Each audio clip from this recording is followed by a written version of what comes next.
long did you say this place has been abandoned? 3 years. Abandoned farmhouse, missing family, foul play suspected. Shitty house, spooky sounds. Ooh, is it haunted? This house is off limits! Welcome to the family, son. I'm coming, Mia. Get me out of this fucking nightmare! Like I said, we've had several missing persons. Not me. That wasn't me. No, leave me alone!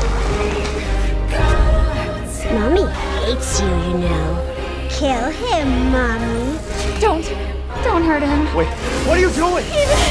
Ethan, please help me. Ethan, help me. I don't know what happened. There's so much that you need to know.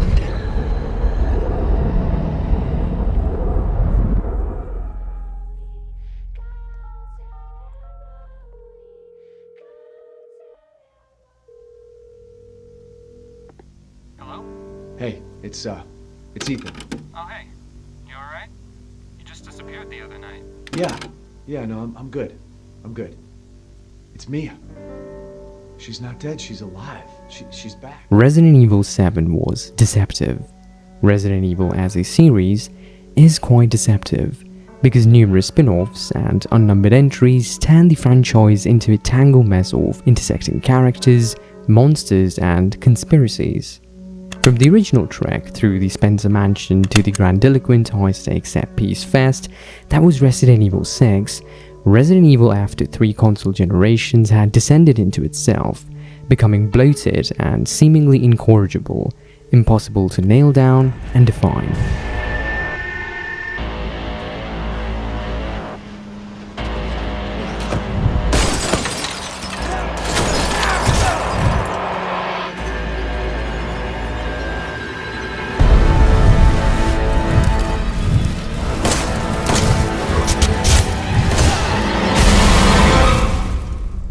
Resident Evil 7 was positioned as a return to form. Like the original Resident Evil, it is a straightforward story set in a spooky house starring an inexperienced protagonist, Ethan. Welcome to the family, son. There with a simple but sympathetic and relatable mission: rescue his girlfriend and get out. But Resident Evil 7 cannot help but delve into a massive conspiracy as it navigates through what should be a relatively easy to digest story. As Ethan searches for the missing Mia, who is away on a babysitting job, he encounters the deranged and inhuman Baker family, who have been granted a twisted immortality. There is a pervasive black goo, simply referred to as the mold, that seems to be infecting the family and their estate, spawning undead creatures and giving the Bakers supernatural powers. It is not long before Ethan himself is infected too. The game then dissolves into a series of quests and races to various MacGuffins as Ethan hurries to assemble a cure for himself, Mia, and their newfound ally, the Bakers' daughter, Zoe. Ethan? Thank you. Who the hell else was I gonna choose? Resident Evil 7 is a game running from its own past.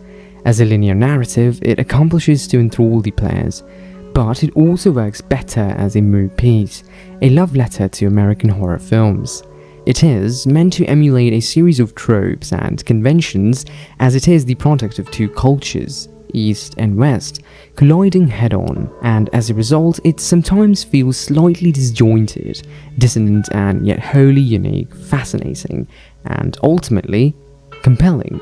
Consequently, Resident Evil 7 is an allegory for itself. It is a battle for the series' soul.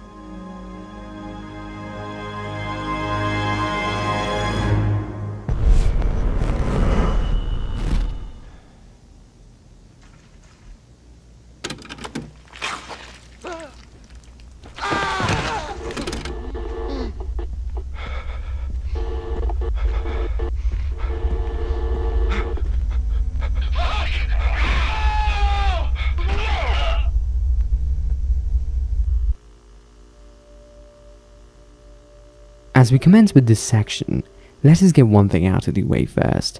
Resident Evil 7 is not concerned with realism. It is about simulating a horror movie, recreating the grit, visuals and mood. In this way, it is a simulation of a simulation, and it leans heavily on the history and conventions of the American horror film without ever fully understanding them. You see this in direct one-for-one tributes such as the chainsaw fight with Jack that evokes Evil Dead 2. Or the saw-like machinations of Lucas Baker's death traps. Or the body found in the basement corner in the derelict house footage tape, positioned just like the victim in Blair Witch Project. And practically the entire front half of Resident Evil 7 is almost a replication of the Texas Chainsaw Massacre. This is par for the course for the Resident Evil series. The first game was a pretty standard take on a haunted mansion horror, with some limited ventures into 80s action films, casting stars as the Special Forces team in way over their heads a la Predator or even Aliens. Resident Evil has always been about taking American horror and action tropes and sort of sifting them through Japanese culture.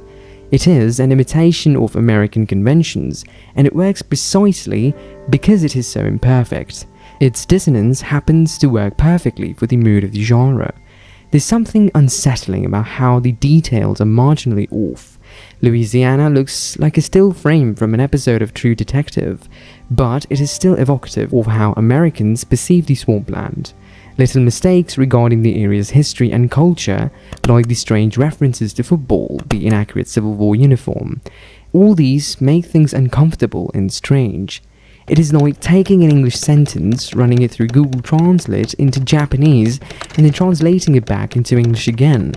Some general meanings are there, and you may even be able to glean some sense out of it, but it has lost all context and syntax, and turned into something that is not quite English, is not quite Japanese, something that occupies the space between a formula that has become a totally unique method of communication, with its own new signifiers and meaning. That is Resident Evil, and that may explain a bit of the franchise's identity crisis, which was fortunately established once again after the inimitable Resident Evil 2 remake. Jesus Christ. On a more surface level reading, the aesthetics of Resident Evil 7 are vastly different from those of its predecessors, an approach to horror that is a bit brighter but no less terrifying than the previous entries. Remember, 7 tells us sunlight casts deeper shadows than darkness.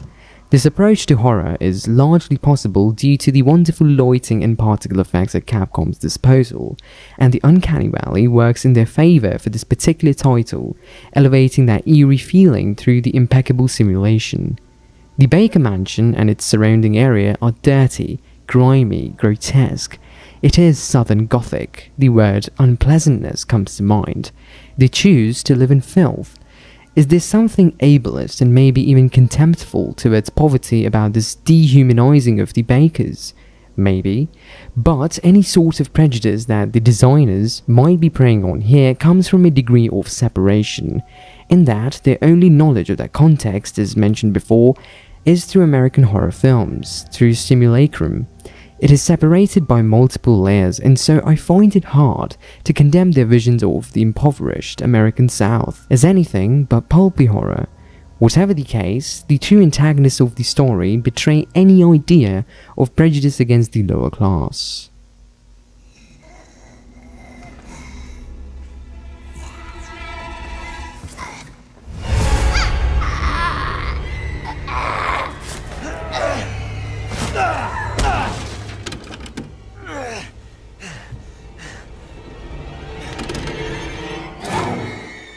Resident Evil 7's protagonist is a camera. The series shifted to a first-person perspective for the first time, placing the player behind the eyes and within the mind of the game's lead, Ethan. Despite this, the game has no qualms separating the avatar from the controller.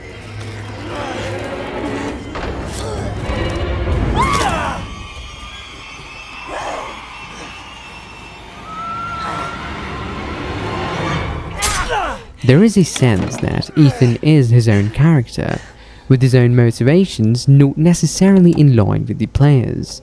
I've heard the argument that what Ethan sees within the first half hour of the game would be enough to make anyone turn back. Why does he choose to go it alone?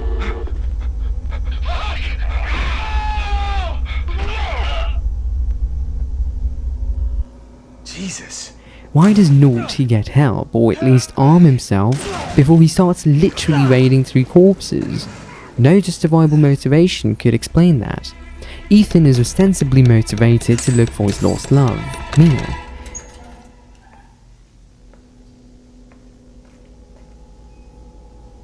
Mia, oh, thank God I found you. It's me. It's Ethan. Ethan? Ethan? Are you alright? You shouldn't be here. We will talk more about Mia later, but first I want to challenge the idea that the surface motivation is all that is propelling Ethan forward. Did anyone see you? Did he see you? Hey, who else is here? What the hell's going on? Daddy's coming. We need to go. Daddy? We need to go now! Of course, you and I and the developers know that Ethan's true motivation has nothing to do with Mia, and in fact nothing to do with Ethan himself, as he has no autonomy in the story. Mia? No, the motivating action propelling Resident Evil 7 forward obviously lies in the hands of the player. In a horror movie, the sort of films Resident Evil 7 is explicitly invoking, we can feel smarter than the protagonists. We know not to take a shower. We know not to look behind a curtain. In a horror game, we must specifically put ourselves in dangerous situations, and we do it because it is fun. Without doing that, we cannot participate in the game. In Resident Evil 7, since there is a degree of separation between player and avatar, our attention is specifically brought to Ethan's flimsy seeming motivation.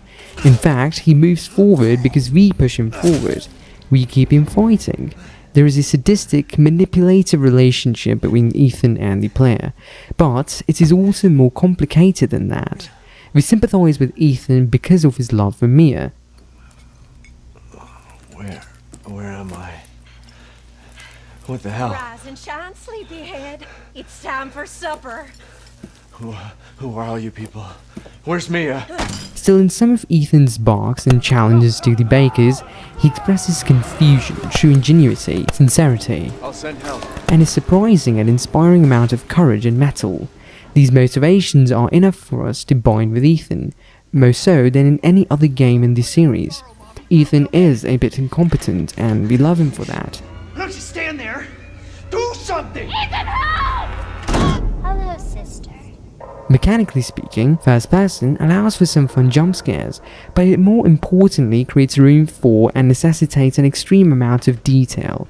Players can inspect drawers, cabinets, and cracks in the floorboards, unlike ever before.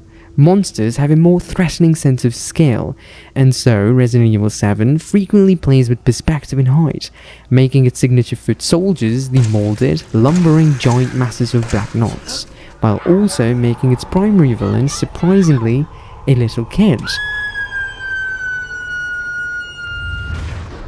The first-person perspective also gives way to an effective new move, the block. Crucial on the higher difficulties. The block gives Ethan a defensive verb and sort of grants the player a satisfying cower button. It does not always make sense, like how could an arm block a chainsaw? But it paces out the game quite well against melee enemies, and it lends a visceral clutter to an already elegant game screen. Speaking of visceral, the new perspective's greatest strength was probably the way it facilitates body horror. In Resident Evil 7, you'll have limbs chopped off, knives driven into your ribcage, and horrible masses of crawling grubs shoved down your throat. It is a very personal, intimate horror, one that wants to gross you out while it makes your controller tremble and vibrate in resistance. It brings the player deeper into the shell of Ethan, and it creates an atmosphere of trapped, hopeless dread. There is special feast.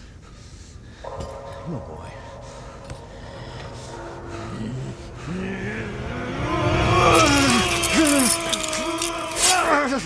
In a way, Resident Evil 7 has been grasping at this perspective since its inception. Think of the first encounter with the zombie in the first title, how the game shifts to Jill or Chris's eyes, how the undead slowly turns to face you, its rotted mouth bloated with human brain.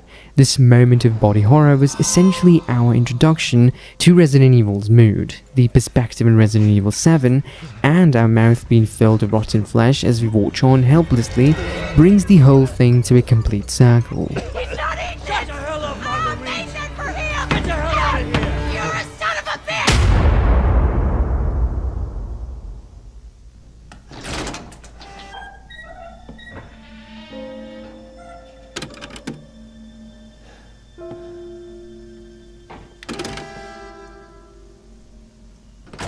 The movement in Resident Evil 7 is deliberately slow.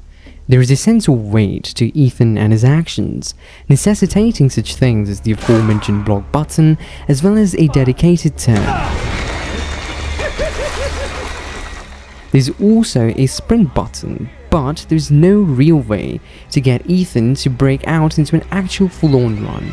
Ironic, considering the urgency of the situation he's in. You could dismiss his hassle-free speed by saying it has something to do with his recent infection. But the Resident Evil series has always inhibited its protagonists in order to simulate the physical ramifications their fear has on the body. Despite arming the player to their proverbial teeth, early Resident Evil games are not about player empowerment. They still want to be a struggle to survive. So, the series balances its arsenal of weapons by inhibiting the avatar's movement. This is, of course, subverted in Resident Evil 4, further dismantled in 5, and completely out of the window by the time 6 rolls around. But 7 was, again, intended as a return to form, and so we see a slower pace to all of Ethan's movement. It makes up for the increased precision in aiming that the first-person perspective allows. Resident Evil 7's movement and control schemes are nowhere near as innovative and revolutionary as Resident Evil 4's over-the-shoulder controls or even Resident Evil 1's tank controls, but they still work remarkably well, and this is largely due to how the environments are designed to accommodate them.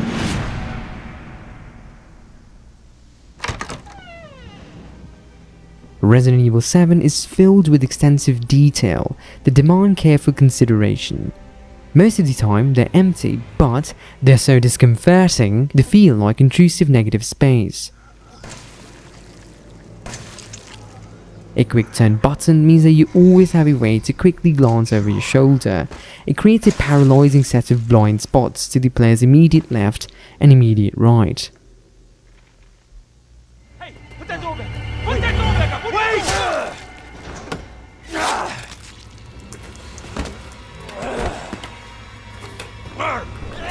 Some of the guns in Resident Evil 7 feel fragile to fire, though satisfying. The pistol has weight and feedback.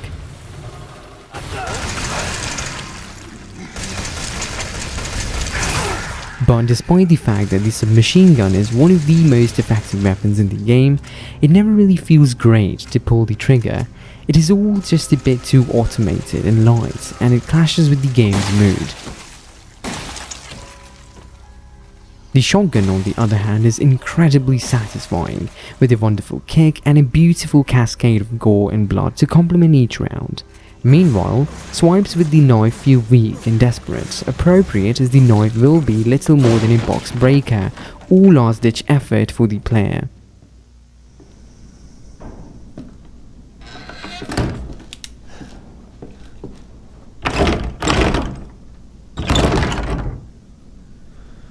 Damn. I want to note how well the sound design complements the movement in Resident Evil 7. Each creak of the floorboard that comes with each step enhances the mood. Everything works harmoniously towards a feeling and an atmosphere. Even if Resident Evil 7 does not strive for realism, it still strives for a different sort of immersion, one that engulfs the player in a familiar iconography, rather than relatable and recognizable situations.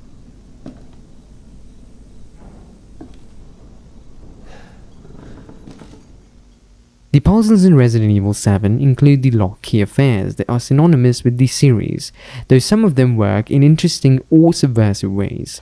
Take the shadow puppet puzzles that ask the players to rotate a certain key until it casts a shadow that fits into a mold or image. It is clever to ask the player to think about the game's lighting. It weaves together the environment and the objective. It draws attention to light and shadow.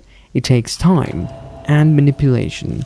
What it does not quite take is the lateral thinking necessary for most of what you would call puzzles, as they are slave to the game's pace, not its challenge, only giving you moments of quiet discomfort.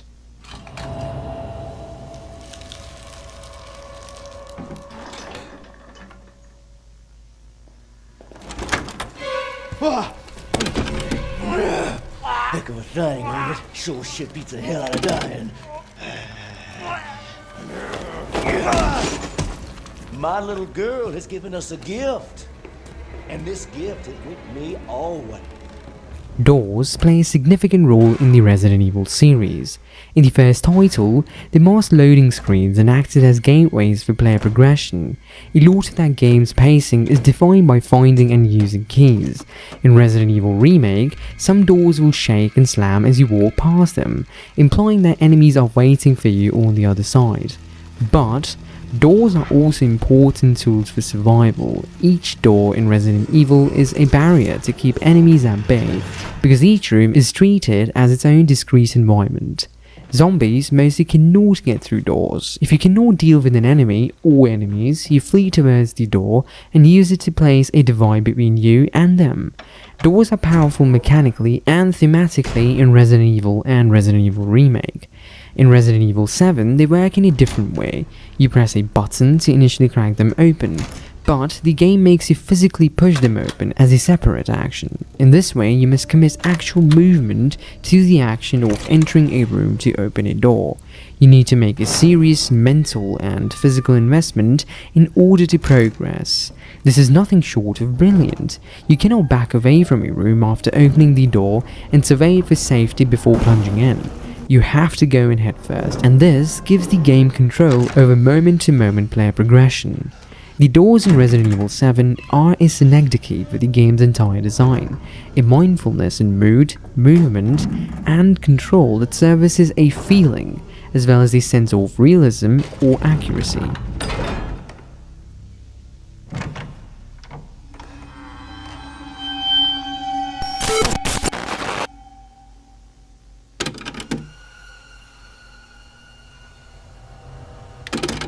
Resident Evil 7's obsession with horror films extend beyond the game's aesthetics and into its mechanics. It is fascinated with the concept of videotapes, beyond simply using these tapes to evoke the mood of found footage horror.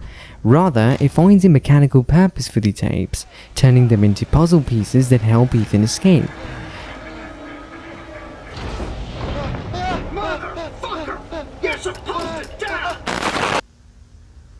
When we are first introduced to the videotape mechanic, it is in the initial shack area, part of the demo that was released before the full game. The tape belongs to an unlucky film crew, working for some imaginary but wholly believable reality show about plumbing the depths of abandoned houses. Shitty house, spooky sounds. Ooh, is it haunted? Story, Andre. Abandoned farmhouse, missing family, foul play suspected. The usual. In what is Resident Evil 7's most obvious expression of its main purpose, placing the player in a horror movie, the player takes control of the cameraman, and indeed the camera itself, and by proxy, through the method by which Ethan diegetically experiences the scene, the tape. We are the footage, and though it supposedly happened in the past, we are now controlling it in real time. Disturbingly, the crew goes to almost exactly the same places that Ethan went through just moments ago, and since we see how it ended up for them, it suggests that he's probably in a great deal of danger. But the tape shows that there's a secret passage in the fireplace, one that the player could have totally missed without its aid. You gotta be fucking kidding me. This establishes a pattern. The player will encounter 3 more tapes during their journey, and each one will convey a little more information and context to not only the player, but to their avatar Ethan as well. Not all of the tapes are mandatory for progression, but they are a wonderful way to present missing pieces of the puzzle to the player, through methods that are thematically appropriate and never wrestle control away from the protagonist. The tapes are essentially keys, but they're noticeably more interesting than a simple progression lock. The most effective and interesting tape is perhaps the most well-hidden one, Happy Birthday, which is buried in a cupboard in the attic, and it is a disturbing footage kept safe and secret by the baker's son, Lucas. What? You don't believe me? This toy? Well, you can't fake this. The footage is of an elaborate death trap set up by Lucas, who is positioned as a sort of genius psychopath, as in an in-universe explanation for some of the game's puzzles. Lucas has captured Clancy, the cameraman, and the player takes on this victim's perspective. Interestingly, all semblance of artifice, a camera recording the footage, drips away in favor of this perspective. Through the magic of movies, we become this character, one step removed from our hero Ethan, yet still somehow viewing it through his eyes. If the intro tape had us jump back in time to where Ethan has been, this tape foreshadows where he will go. Since we already know that the victim of the trap does not survive, it is not a failure to participate in Lucas's machinations. Instead, it is presented as the scripted linear path that we must follow. This lethal puzzle culminates with a task that requires the victim to uncork a barrel of oil, leading to the explosion that ultimately kills the victim in the tape.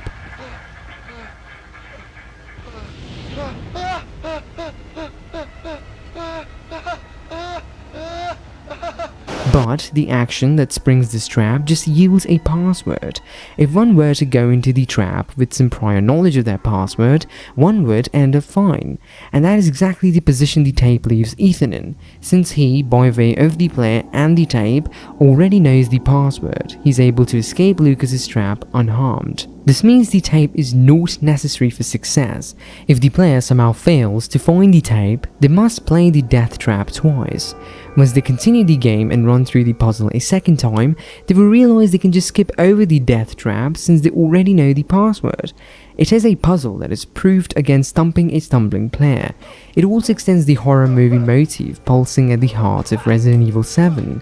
It is an attempt at creating something that the series has sometimes experimented with, but never fully explored: the idea of elaborate claustrophobic death traps. You will see spiked walls and bottomless pits in other Resident Evil games, but never something quite so sinister and unique, not to mention devoid of enemies or threats beyond the traps themselves. It is a quite challenging horror when it pits the player against themselves, and I think it is more than strong enough to stand on its own as a full game. The videotapes in Resident Evil 7 stand together with the tape recorder save points and evoke a certain era of technology, a halted progress that crystallizes the Baker mansion at a moment in time and suggests that they have paused their evolution. It also subtly reminds player of a time and a place, the same crucible or factors that led to the creation of the horror films that inspired Resident Evil 7. It is a horror born out of grime and dust rather than shadows and moonlight. Oh, she's so young. You're a son of a bitch! Oh, Lucas, you just hush. You've long outgrown that room.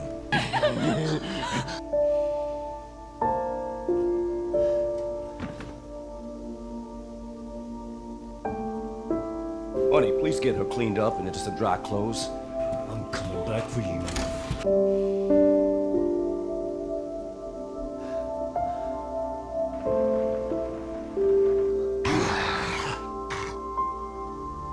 They're mine now. Free my family. Please. Jack is the first member of the family you encounter. You catch a glimpse of his form plodding through the woods and eventually kidnaps you and brings you to the centerpiece of Resident Evil 7's introduction, the family dinner, where he makes himself known as an intimidating and controlling presence.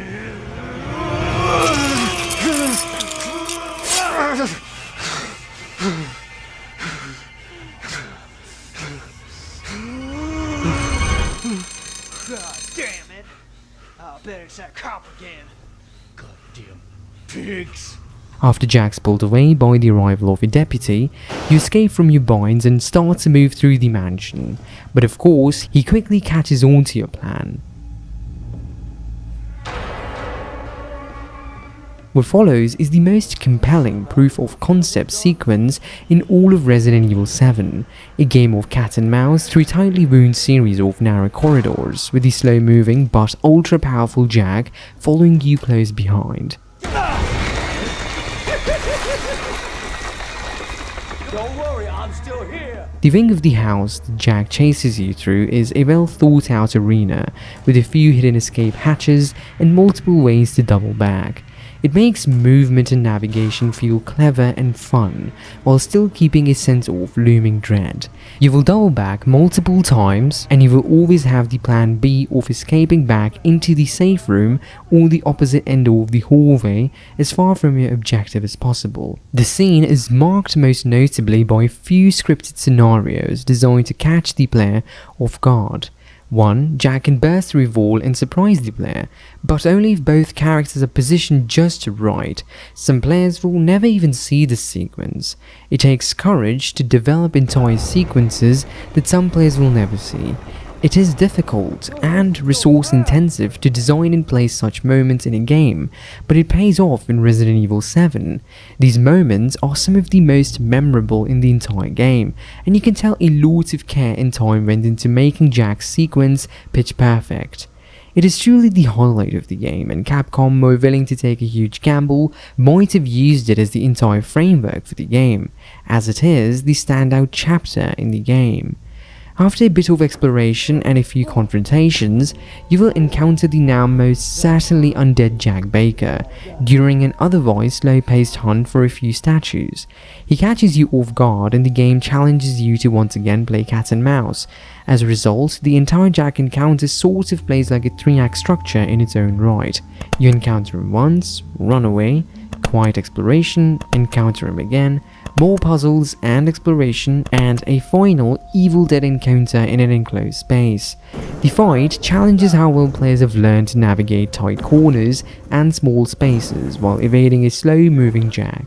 Perhaps it would have been more appropriate to present them with a cat and mouse challenge, when then added new wrinkles in order to act as a sort of final exam for the Jack chapter. But it is hard to argue that this fight is not a hallucinatory power fantasy for the player, and the way it flips the player's relationship with Jack works.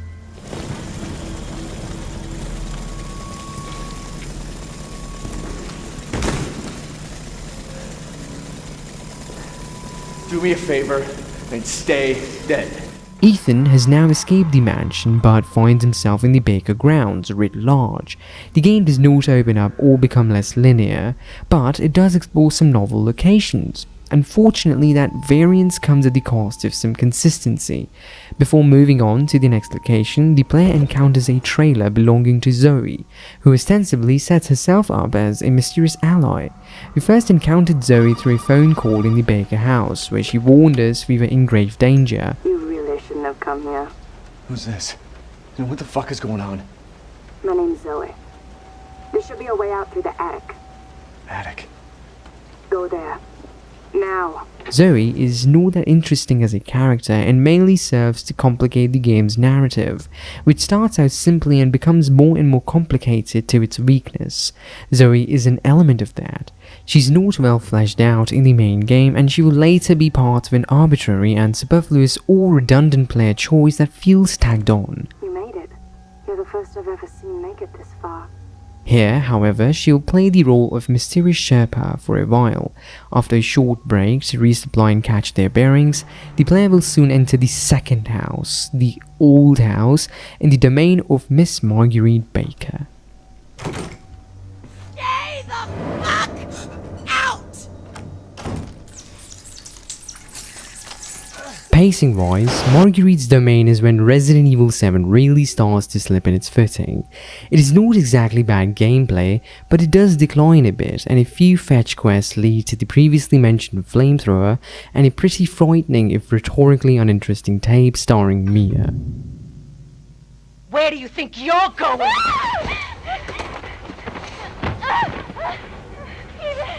Ethan, please help me. Ethan, help me.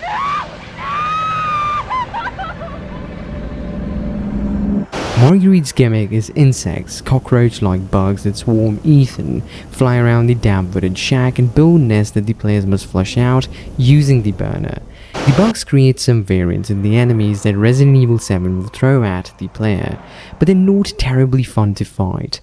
What is more is that the old house does not feel quite as well thought out as the larger Baker mansion, and though it also follows a somewhat circular layout, its hallways and doors are less distinct and its rooms are less geometrically interesting. Jack is horrifying because he feels threatening and powerful. Marguerite is horrifying because she is unpleasant to hear or see. It is a skin-deep horror that relies on physical reactions rather than mental ones. Marguerite is repulsive, not necessarily terrifying. Zoe, go get some fresh clothes from the laundry room, okay? Oh, looks like there's some sort of oil spill or something.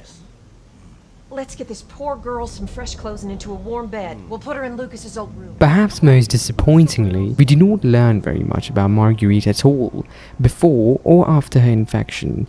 Jack gets a moment of redemption later in the game, and Lucas and Zoe are fleshed out in conversation and flavor text around the Baker estate.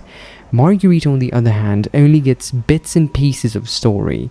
She's really more about an image than a fleshed out idea. The DLC supposedly characterizes her out a little bit better and gives hints to what she was like pre-infection. Marguerite! Marguerite! I'm so sorry, honey. I didn't know that. You know I love you, right? Oh, Jack. Please forgive me, honey. All right. All right, I forgive you. Come on, let's go. There are hints here and there that imply she had an affinity for religious iconography. She has a habit of creating small shrines to Evie's gift.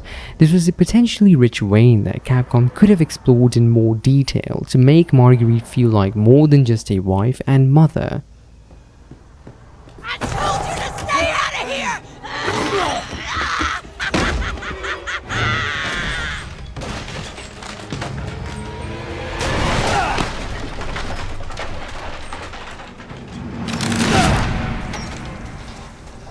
The highlight of Marguerite's section by far is a boss encounter, set in a small 2-story greenhouse. The boss fight begins when she startles you by popping through a window and grabbing your legs. At this point, she's mutated with long arms mimicking spider limbs.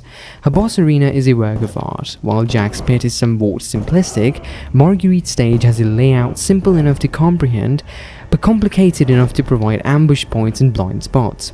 There are doors that are blocked from one side but give the player a route to double back. There are ceilings and walls and windows for Marguerite to crawl on and climb through. There's ammo hidden in cabinets, but there's a risk-reward of wasting burner ammo to open these cabinets, though the burner is the most effective weapon against the matriarch. And, echoing the gameplay in a larger domain, the boss fight is dampened by moments of quiet stalking, though here the line is blurred between cat and mouse. You're fighting back, and if you control the tempo of the fight, you are frequently on the offense. There's some sexual imagery to Marguerite's final transformation, as a weak point is a hive womb, and she crawls around on all fours stalking you. It is Resident Evil taking a page out of Silent Hill's book, and it might feel a little cheap and grotesque if it was not executed with the grimy style of a Western grindhouse horror flick. No, Resident Evil 7 has little reservations about what it is by this point. It fully accepts that it is a gross-out horror, but never to the level of shtick. It still takes its scares seriously, and this level of sincerity lends it a lot of heart. It makes no apologies for being disgusting, and in that way it is lovable, just like the schlock it is based on. After a grueling fight, Marguerite calcifies and crumbles to dust, leaving behind a lantern for Ethan, who is free to move on to the next chapter of the game.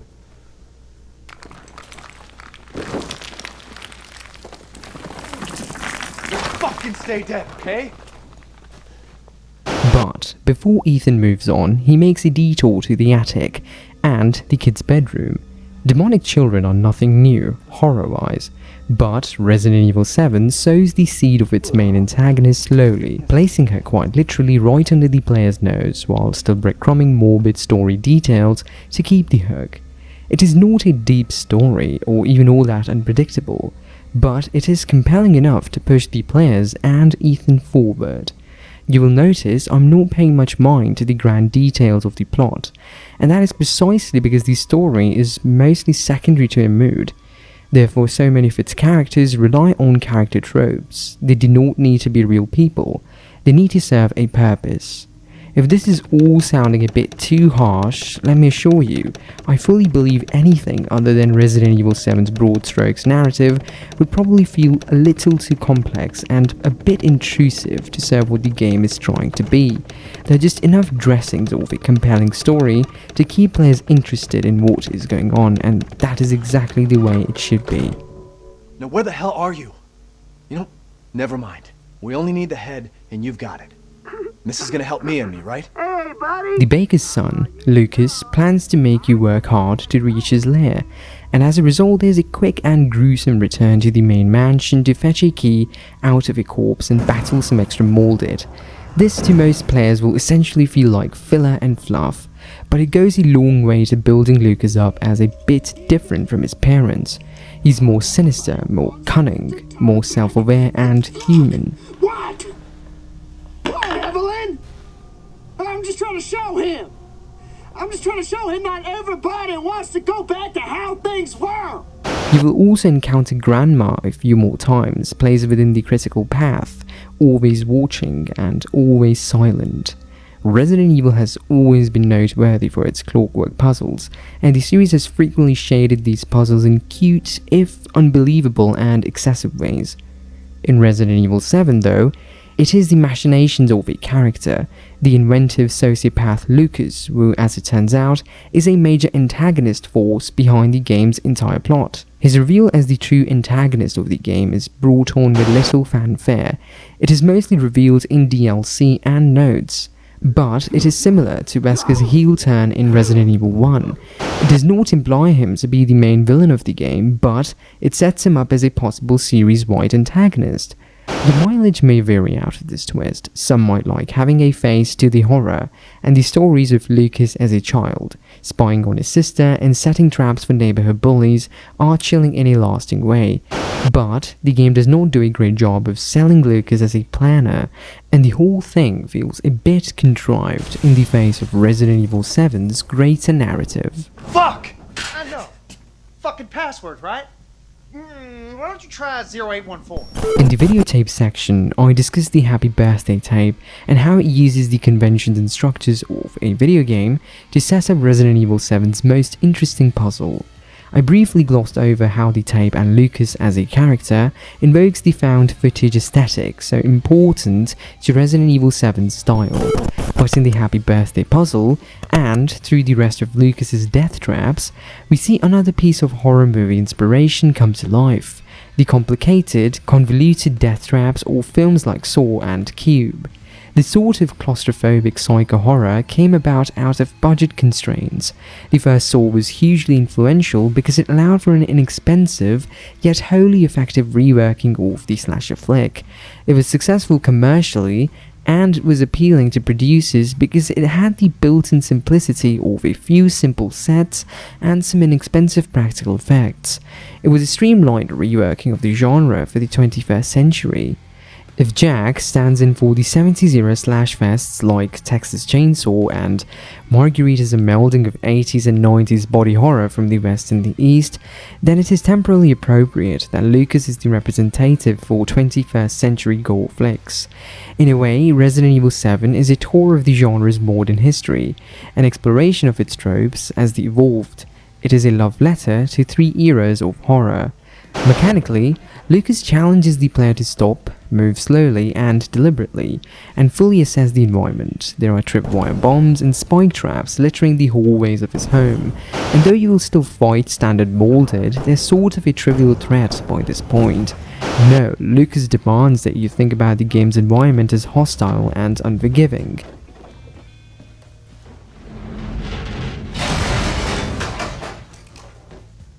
This is something of a change when compared to the circular narrow hallways in the Baker Mansion and the old house, where the game's architecture and hidden pathways were one of your only weapons against your pursuers.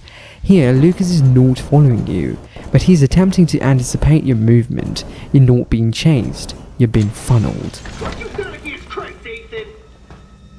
Lucas leads you into the Baker barn, which is set up like a gladiatorial arena. If you needed any further evidence that the game is now fully banking on Saw homages, the hanging pig corpses should be proof enough. This environment is incredibly quiet at first, but its architecture betrays its true nature. The intersecting stacked hallways are laid out too perfectly for it to not be some sort of combat arena. In most games, this discord can be laughable. In Resident Evil 7, it builds tension and suspense, and therefore works a little better than it might in, say, a pure action game or a shooter. Depending on your difficulty, you will face some number of a new type of enemy, the Fat Molded. These are bulky, powerful enemies who spew bile, one of the few projectile attacks in the game. Overall, they are more intimidating than threatening. By this point, you are armed to the teeth, and the barn's layout gives you plenty of ways to obscure line of sight and take cover. But this boss encounter most vitally introduces the Fat Molded into the ranks of foes you'll encounter. Resident Evil 7 has a history of introducing powerful minions with such elaboration. They bring around a new tough enemy type, build them up as an intimidating, powerful force, and then later seed them into the ranks once the player is more capable. It is a way of ramping up combat challenges and creating an interesting endgame. Next up is the Happy Birthday puzzle. Once you beat Lucas's escape room, he gets angry and tosses a bomb into the room, which you can use to blast the wall and escape. By the time you make it to his control room, Lucas has already fled. Then there is a short trek to the boathouse, and a fully loaded safe room is a pretty good indicator that a big fight is about to go down. There's a sense of finality to the proceedings, considering that you have now worked your way through the main Baker family. Still, there is something like a quarter of the game left, and it is when most people say Resident Evil 7 really goes off the rails. The pace and the mood of the game is about to undergo a major shift. But first, it is the final battle with Jack.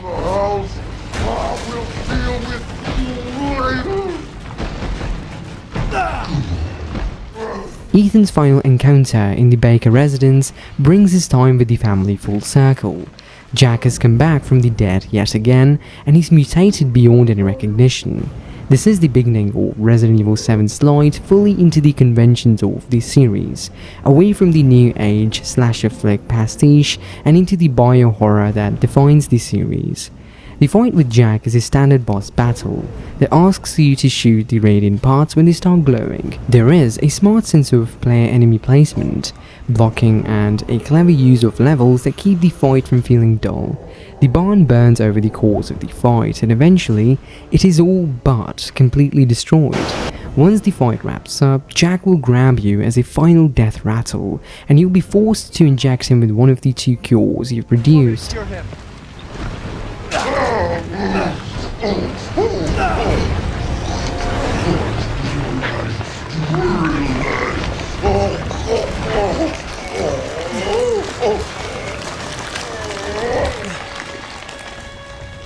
This means you only have one serum to cure one other person, and the game is going to make you choose.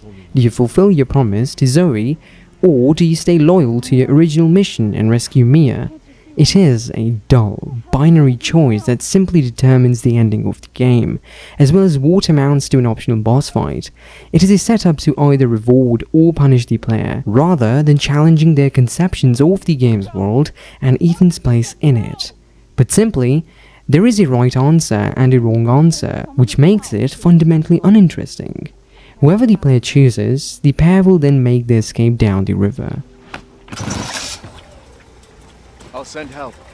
Don't bother. There won't be anyone left to help!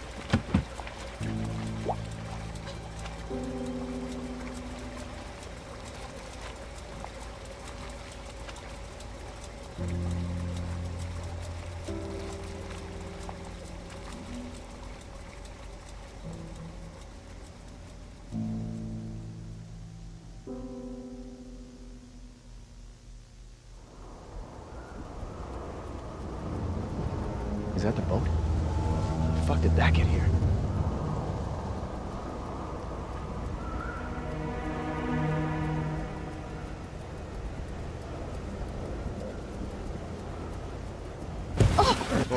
You're okay.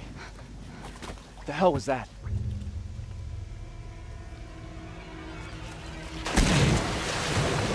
What the fuck? What is that? What is that? As the boat crashes, Resident Evil 7 plays its final third act twist, a shift in perspective, moving the action behind the eyes of Mia, who's all too familiar with the washed up tanker. The twist is that Mia is much more than she seemed and was hiding a few secrets from Ethan. She's a mercenary, hired to escort a bioweapon on a commercial tanker in a covert operation. Their weapon is Eveline. We'll be together forever.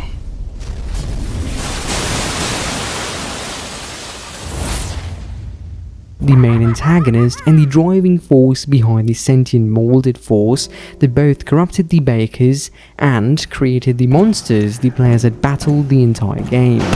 This twist is nothing short of baffling. It is unexpected, but it is not a subversion of any player expectations.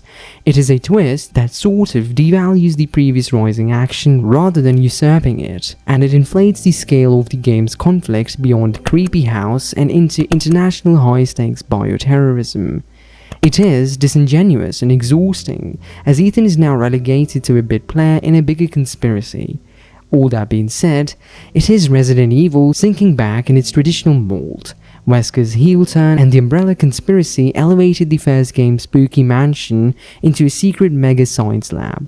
Their twist set the pace for the series as a whole, a convoluted narrative rooted in an anxiety over superweapons. Here's the thing. I do not think the twist is all bad, actually. I think there is something charming about how Resident Evil feels it is so vital to create a wide, entangling conspiracy to tell such a tight and quick narrative. It is an impulse that the series truly cannot escape for whatever reason. It is never content to tell a story about horror on a small scale. It needs to dip into some kind of worldwide threat in order to tie all its narrative strings together. Would Resident Evil 7 be stronger without the tanker chapters and the larger ramifications of its effects on the narrative? Probably. Would it really be Resident Evil without such a grand mega conspiracy at its heart? I'm not so sure. It is a complicated issue because it begs the question, how much can you mess with a series' DNA before you have an entirely new product? Is a mood enough to connect a series, or does there need to be an underlying thread that connects all the titles to its past? Is there simply too much baggage attached to such a massive beast of a franchise for it to ever escape its own legacy? Ostensibly, the theme of Resident Evil 7 is family. It is the driving force that causes Eveline to throw off her controllers and drive the game's plot forward. It is the bond that causes Ethan to go after Mia, and it is the question that Zoe struggles with as she turns against the mutated clan. Conversely, then it is appropriate that Resident Evil 7 struggles against its predecessors and the legacy they have created. Like Zoe, it is fighting for its own identity while still maintaining a certain loyalty to its origins.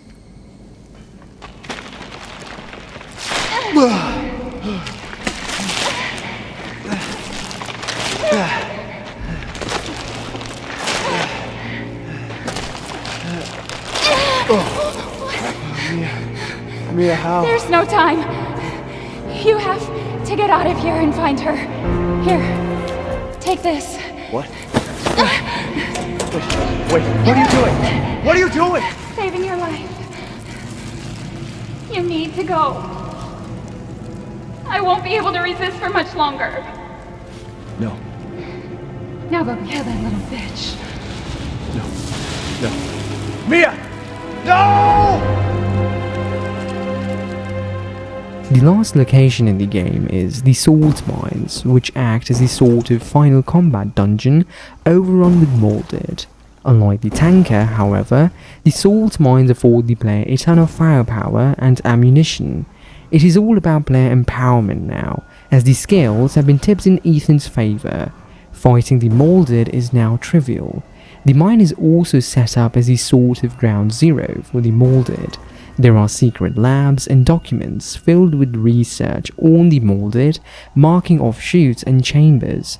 There is a thrilling race up a spiraling column, and a few more fights with the fat molded between Ethan and Eveline.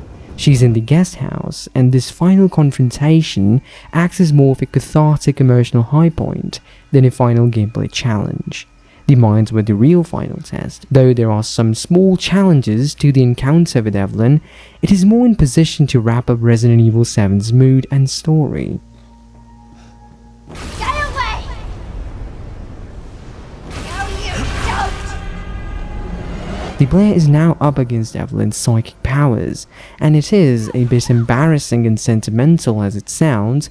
However, the audiovisual presentation is strong enough to suck the player in, and it still feels emotionally resonant and threatening, even when dipping into the absurd. After the player figures out how to guard against Eveline's blasts, they reach a decaying body. Like Lisa Trevor, Eveline is positioned as a victim of larger sinister forces, a capitalist war machine that took a little girl and turned her into a weapon. The sympathy for the devil ultimately induces genuine pity for Eveline, and it again shifts the focus of the story onto a more worldwide conspiracy and less on its playing actors.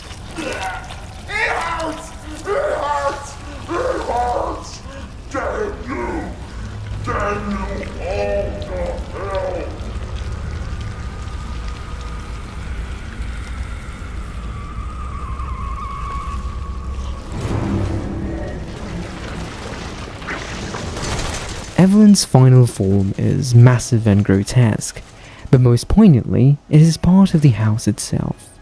The Baker estate has been Ethan's sometimes ally, sometimes enemy, and it is only appropriate that it takes a leading role for the final moments of Resident Evil 7's narrative.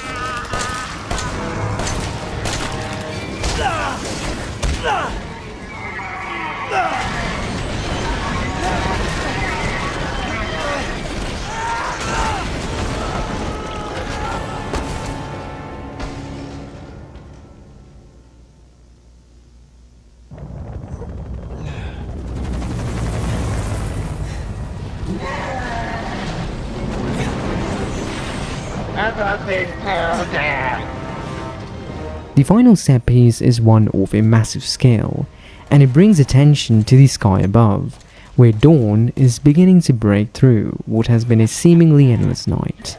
Eveline mutilates Ethan one more time as choppers begin to fly in overhead, and finally, a deus ex machina in the form of a massive hand cannon lands next to Ethan's head.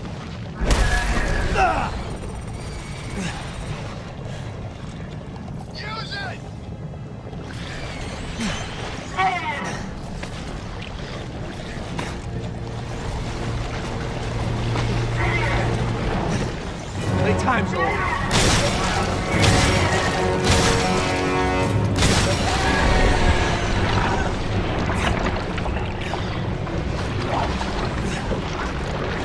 He fires a few rounds and Eveline crumbles to dust with a final death knell.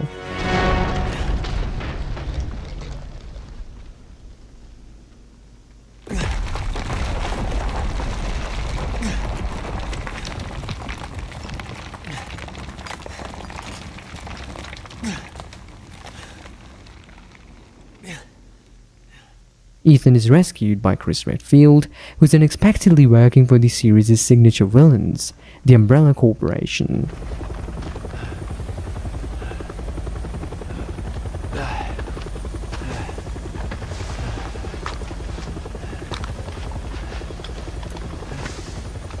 I'm Redfield.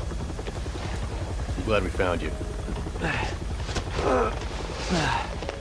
The fuck took you guys so long?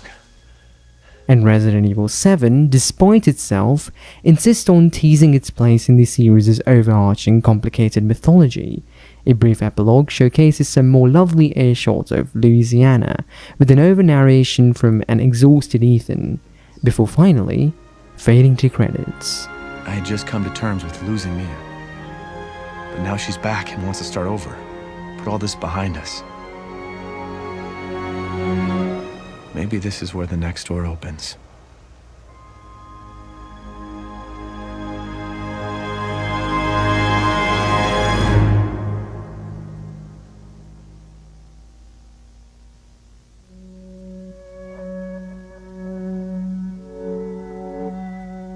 Resident Evil 7 is a re-examination of the series. They coined the term survival horror. It is an invocation of a mood and aesthetic brought into interactivity. It is a product of its technology and time, as such a detailed and intimate horror was not possible even in the earlier console generations. Though it is also a perfect return to form, still Resident Evil cannot seem to escape the baggage of its prequels or the conventions of massive conspiracy that provides the framework for its otherwise small-scale horror. It is sometimes an antithesis to itself as it attempts to invoke personal intimate horror through large-scale conflicts between massive capitalistic and militaristic conglomerates.